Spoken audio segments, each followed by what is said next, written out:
आपको क्या ही फर्क पड़ेगा अगर जापान में लोन्स महंगी हो। अगर आप भी ऐसा सोच रहे हैं तो इस रील को सेव कर लो, क्योंकि अगले 30 सेकंड्स में आप समझ जाओगे कि globally recession has been started. Imagine अगर आपको 10 लाख का लोन चाहिए अगले 5 सालों के लिए, तो आपको खाली 10 लाख ही रिटर्न करने हैं, आपको उसके ऊपर कोई ब्याज नहीं देना। तो कैसा रहेगा? तो ऐसा ही कुछ जापान में चल रहा था। लेकिन ऐसा क्यों? ऐसा इसीलिए क्योंकि 1990s में जापान है वो इन्फ्लेशन नहीं डिफ्लेशन से जूझ रहा था।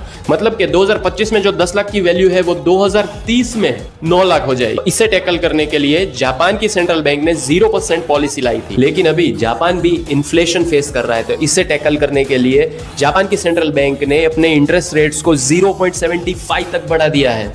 तो इसे इंडियन इकोनॉमी में क्या फर्क पड़ेगा?